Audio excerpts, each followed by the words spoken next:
सारथी।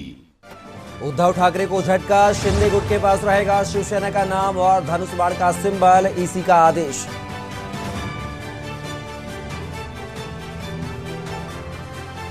भिवानी में कार में मिली 2 लोगों की जली लाश, मोनू समेत बजरंग दल पर अपहरण का आरोप, जांच शुरू।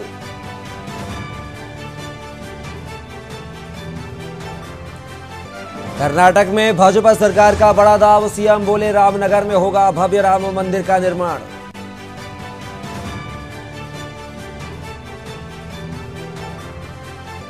राहुल गांधी ने सीएम विजयन को लिखी चिट्ठी, बोले आदिवासी व्यक्ति की आत्महत्या की निष्पक्ष जांच हो।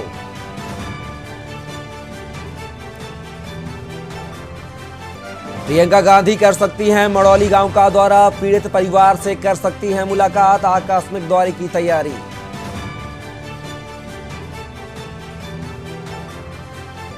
सीएम योगी के हिंदू राष्ट्र वाले बयान पर मायावती की प्रतिक्रिया, बोली ऐसी घोर स्वार्थ की राजनीति शोभा नहीं देती, बेरोजगारी महंगाई से ध्यान हटाने की कोशिश।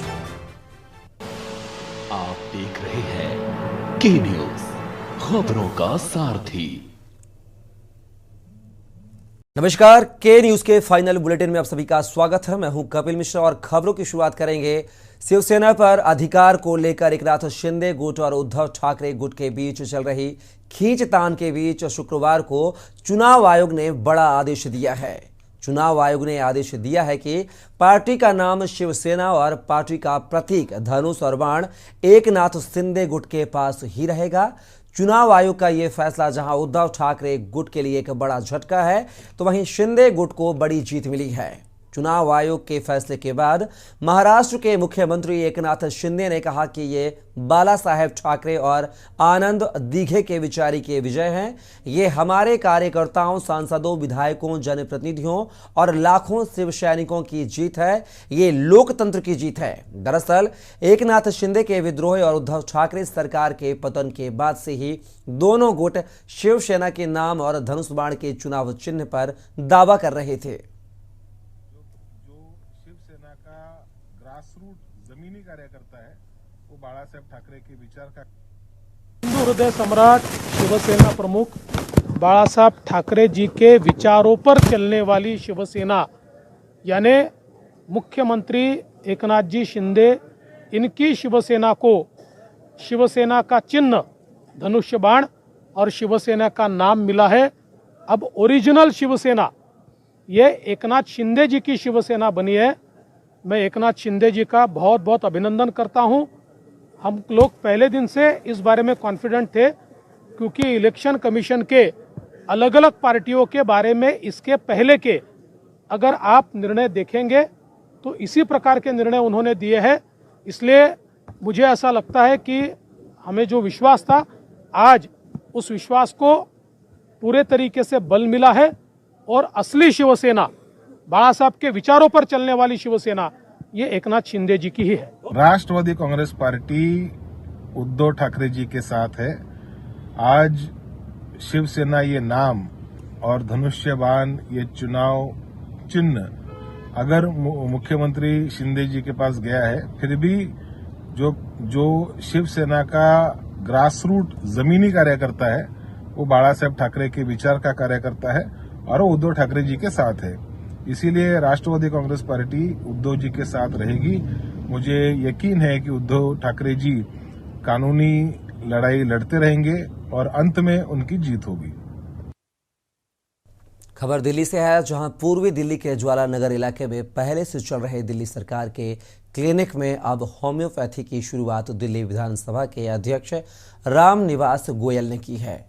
काफी समय से लोगों की मांग थी कि इस क्षेत्र में एक होम्योपैथी डिस्पेंसरी होनी चाहिए। वहां मौजूद डॉक्टरों ने बताया कि कई बीमारियां होम्योपैथी से ठीक हो सकती हैं, इसीलिए लोगों से सुविधा मुफ्त में मिलना बड़े हर्ष की बात है। देखिए, हम श्री रामनिवास गोयल जी का आज दिल्ली सरकार की 117वीं दिल्ली में कूड़ा घर से कूड़ा उठाने के लिए इस्तेमाल की जाने वाली मशीन जेसीबी से कूड़ा घर के साथ में लगे घर में दरार पड़ गई। परिवार के साथ रह रहे व्यक्ति ने बताया कि डर के साए में जिंदगी गुजर रहे हैं। मकान की स्थिति ऐसी है कि कभी भी गिर सकता है। कई बार शिकायत की लेकिन कोई नहीं सुनता है। प्रशासन किसी बड़े हादसे का इंतजार कर रहा है।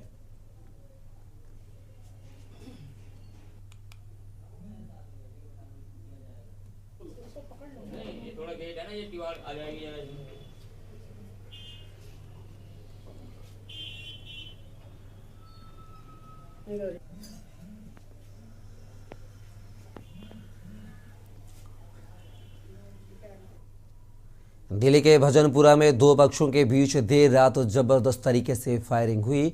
सूत्रों की माने तो देर रात एक परिवार शादी से लौट रहा था। इसी बीच पड़ोसी से गाड़ी को पार्क करने को लेकर बहस शुरू हुई और यह बहस लड़ाई में बदल गई, जिसके बाद पड़ोसी की तरफ से ताबड़तोड़ फायरिंग की गई। इस फायरिंग में एक पक्ष के दो लोगों की गोली लग गई है। हालांकि दोनों की स्थिति अभी सामान्य है। इस पूरे मामले में दिल्ली पुलिस ने एक आरोपी को गिरफ्तार किया है और आगे की जांच जारी है।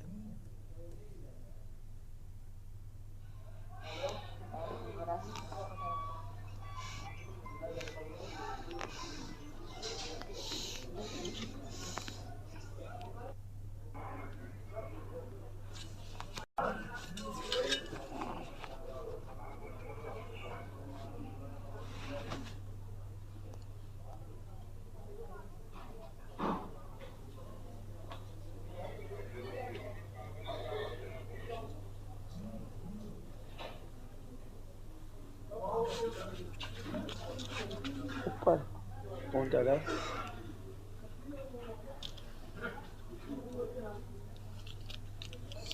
देख ले रहा हूँ।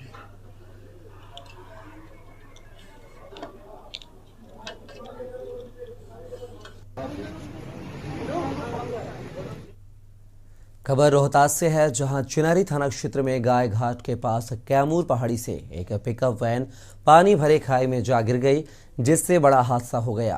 काराघाट के गोरारी थाना क्षेत्र के गेरा चांदी गांव से एक पिकअप पर सवार 23 श्रद्धालु चिनारी थाना क्षेत्र के गुप्ता धाम शिवरात्रि को लेकर जलाभिषेक के लिए जा रहे थे। तभी इसी दौरान पिकअप अनियंत्रित होकर पहाड़ के सड़क में खाई में जा गिरी, जिससे पिकअप पर सवार 2 महिला सहित 3 लोगों की मौत हो गई, जबकि 18 से अधिक लोग घायल हो गए हैं। सभी घायलों को इलाज के लिए चिनारी के PHP में लाया गया है, जहां से 8 लोगों को गंभीर हालत के चलते सासाराम के सदर अस्पताल रेफर किया गया। मृतक मटरा देवी, कांति देवी तथा पिकअप वैन का चालक मिट्टू कुमार था। सभी लोग शिवरात्रि को लेकर पूजा अर्चना के लिए गुप्ता धाम जा रहे थे।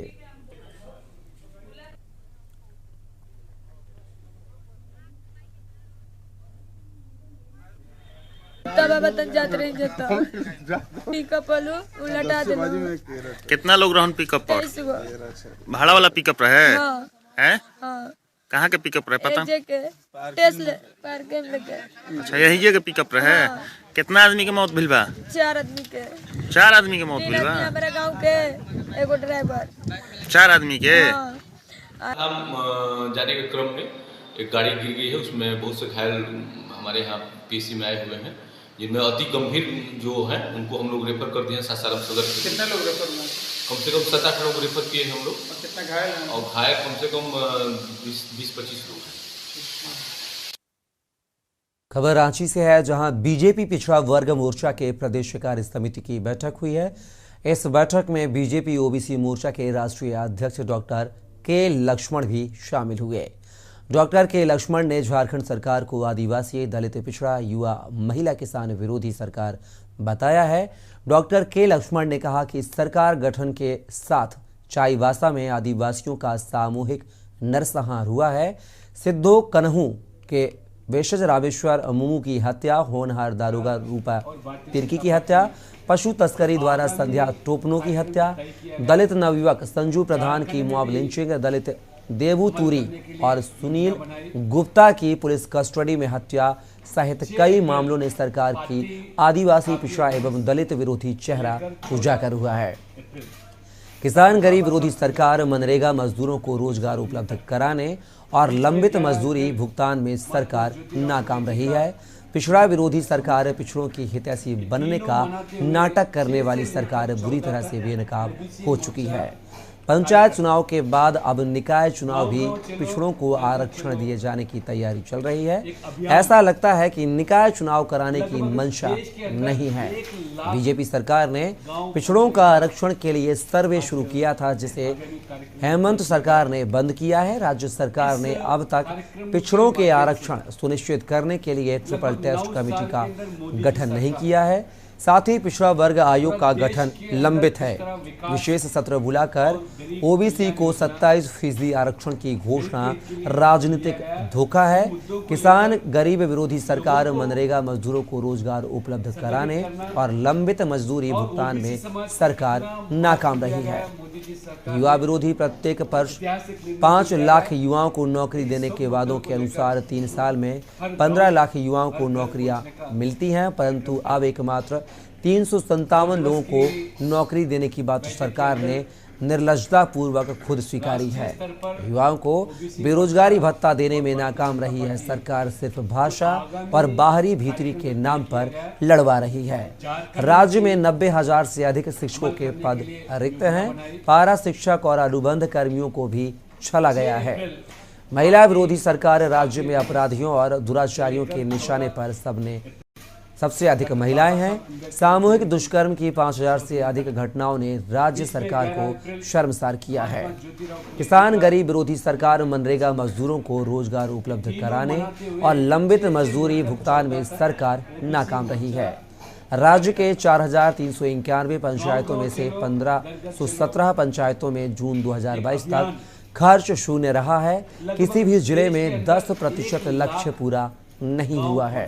राज्य के 17 जिले ऐसे हैं जहां 3% मजदूरी को भी 100 दिनों का रोजगार नहीं मिला है। के माध्यम से लगभग 9 साल के अंदर मोदी जी सरकार पूरा देश के अंदर किस तरह विकास और गरीब कल्याण योजना, गरीब के हित के लिए जो लिया गया, इन मुद्दों को लेकर लोगों को संगठित करना और ओबीसी समाज को इतना महत्व दिया गया। मोदी जी सरकार में ऐतिहासिक निर्णय जो लिया गया, यही सब मुद्दों को लेकर हर गांव हर घर पहुंचने का कार्यक्रम तय किया। 2 दिवस की खबर जगदलपुर से है, जहां कोतवाली थाना अंतर्गत आने वाले गांव डोडरेपाल पर स्थित गोलू का ढाबा।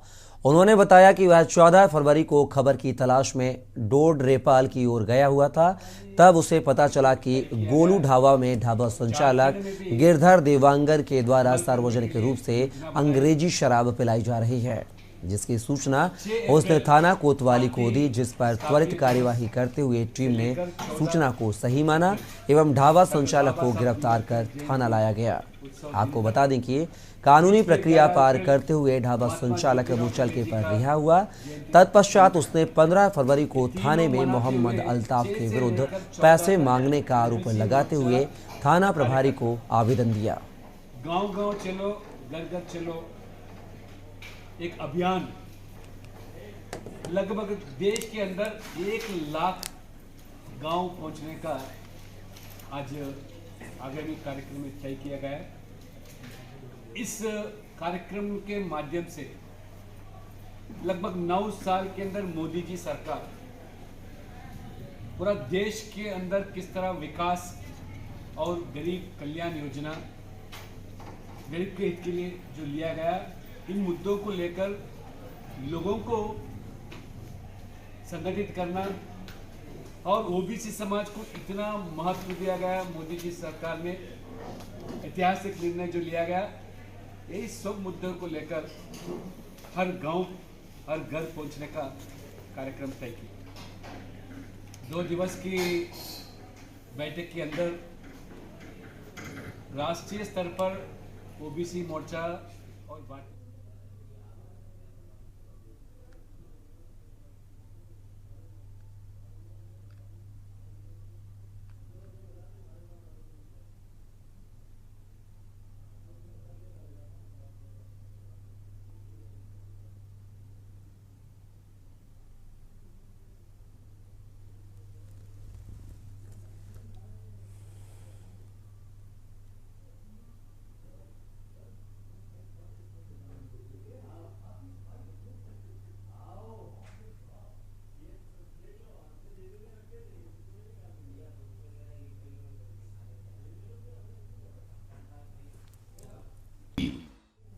ब्रेक के बाद पुनः आपका स्वागत है और खबरों में बात करेंगे रायपुर की, जहां राकेश टिकैत इन दिनों छत्तीसगढ़ के अलग अलग जिलों का दौरा कर रहे हैं।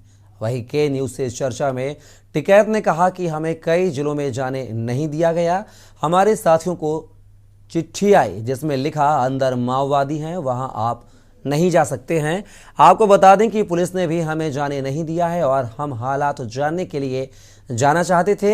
आगे टिकैत ने कहा कि किसानों का हित जानने के लिए आज छत्तीसगढ़ किसान नेता राकेश टिकैत ने कहा कि अलग अलग जिलों में पहुंचकर वो किसानों से मिल रहे हैं।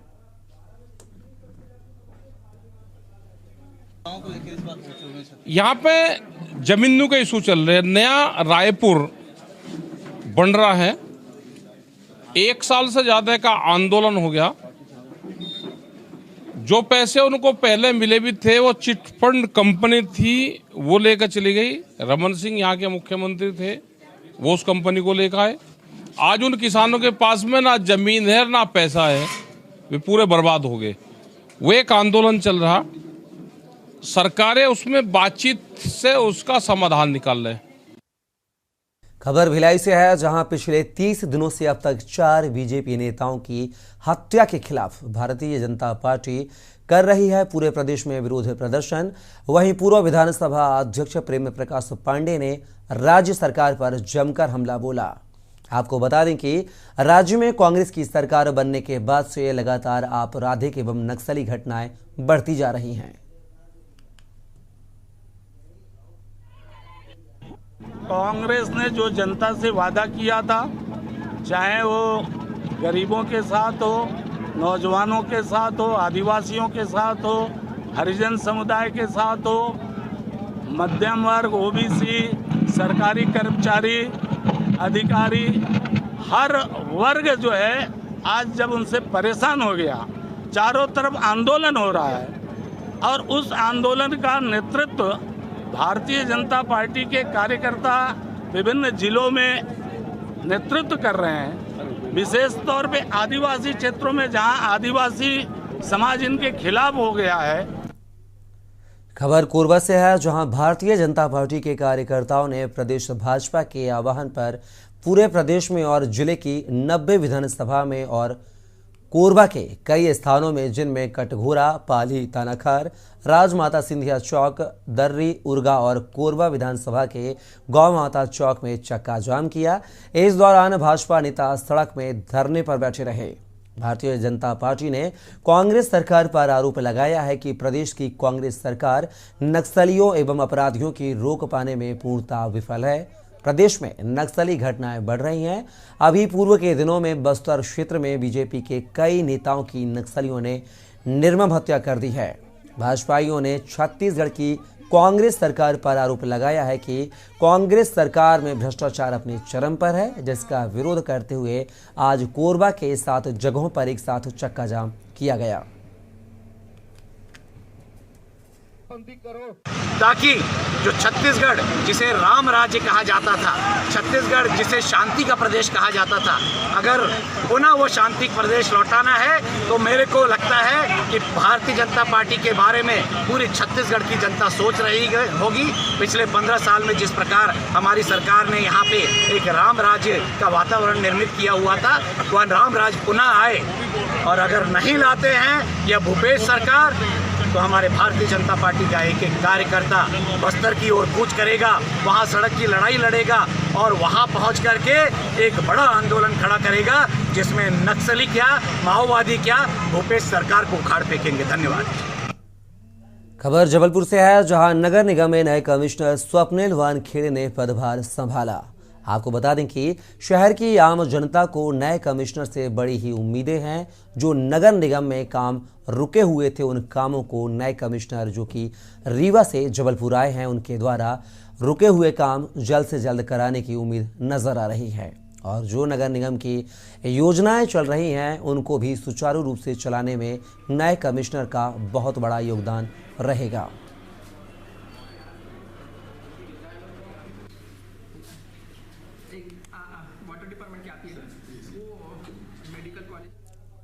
जबलपुर के वेटनरी महाविद्यालय की अनिश्चितकालीन हड़ताल ने आज एक नया रुख ले लिया है।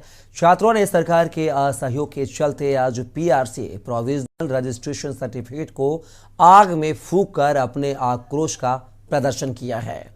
यह पीआरसी ही छात्रों को उपचार की अनुमति प्रदान करती है।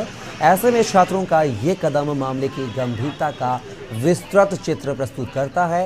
इस आक्रोशजनक प्रदर्शन का कारण इंटर्नशिप स्टाइपेंड को बढ़ाने के चलते सरकार की टाल मटोली है। मेडिकल के जो छात्र होते हैं उनका जो स्टाइपेंड है वो सीपीआई के अंडर आ जाता है, उसमें रेगुलेशन के अंदर होता है। तो उनकी जो स्टाइपेंड होती है वो इन्फ्लेशन के अकॉर्डिंग हर साल अपने आप बढ़ जाती है। उनको हर बार ये धरना नहीं करनी पड़ती है। हम भी चाहते हैं कि हमें भी कभी दोबारा ये धरना नहीं करनी पड़े, हमारी स्टाइपेंड इस साल बढ़े भी और हमें सीपीआई के अंडर। नमस्कार, इस वक्त हम मौजूद हैं जबलपुर के वेटनरी कॉलेज में जहां पर देखा जा रहा है कि लगातार अनिश्चितकालीन हड़ताल चल रही है। स्टूडेंट लगातार सरकार की जो उनकी योजनाएं चल रही हैं उनका जी बताइए कि क्या नाम है आपका, बताएं क्या आप। मेरा नाम नरेंद्र सिंह राजपूत है और हम सब यहाँ पशु चिकित्सा महाविद्यालय के छात्र पिछले 5 दिन से हम यहाँ पर स्ट्राइक में बैठे हुए हैं और स्टूडेंट मौजूद हैं, उनसे पूछ लेते हैं कि ये बताइए कि आपने सिर्फ मध्य प्रदेश में ये क्या हड़ताल चल रही है आप लोगों की? सर ये मध्य प्रदेश में इसलिए चल रही है क्योंकि हमारे आसपास के जितनी भी स्टेट्स हैं वहाँ पे ऑलरेडी गवर्नमेंट ने मानदेय जो है वो बढ़ा दिया है, लेकिन अभी एमपी में लेकिन सिर्फ एक ऐसा प्रदेश रह गया है जहाँ पे 2012 में जब शिवराज सिंह चौहान ने प्रस्ताव दिया भी था। हड़ताल पर हैं। कैमरा पर्सन सुनील दास के साथ वीरेंद्र सिंह की रिपोर्ट।